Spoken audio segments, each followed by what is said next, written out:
લીમખેડામાં urea ખાતરની ખુલ્લેઆમ કાળાબજારી, સરકારી ભાવ ₹266 સામે ₹400 વસૂલાતા ખેડૂતોમાં ભારે રોષ. લીમખેડા પંથકમાં ખેતીની સિઝન ટાણે જ ખેડૂતોની મજબૂરીનો ગેરફાયદો ઉઠાવીને યુરિયા ખાતરના વધુ ભાવ પડાવવાનું મોટું કૌભાંડ સામે આવ્યું છે.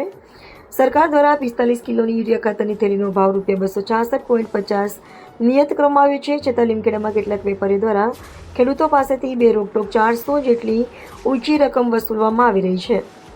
સરકારી નિયમોના લીધે લીધા નિયત ભાવ કરતાં પ્રતિ થેલી ₹130 થી ₹140 જેટલો વધુ ભાવ વસૂલીને ગરીબ આદિવાસી ખેડૂતોનું આર્થિક શોષણ કરવામાં આવી રહ્યું છે. મોટાભાગના કિસ્સાઓમાં ખેડૂતોને પાકું બિલ આપવામાં આવતું નથી અને ખાતરની અછતનો ડર બતાવી ઊંચા ભાવે વેચાણ કરાય છે.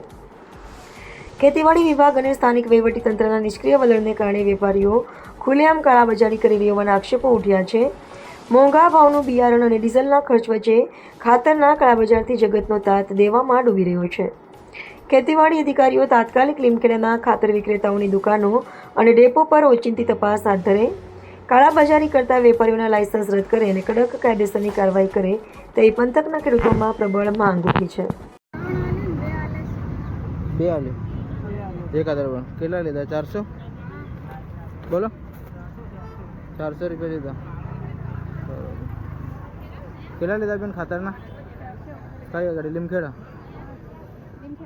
ઓકે. બિલ આલ્યું? એના હાથે પાવડર કઈ આલ્યું?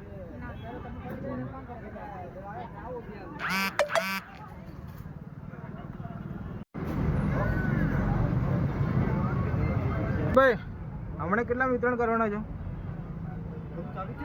ના ના, કેટલા પૈસા વિતરણ કરવાના છે ગોરીના? 300. બરાબર.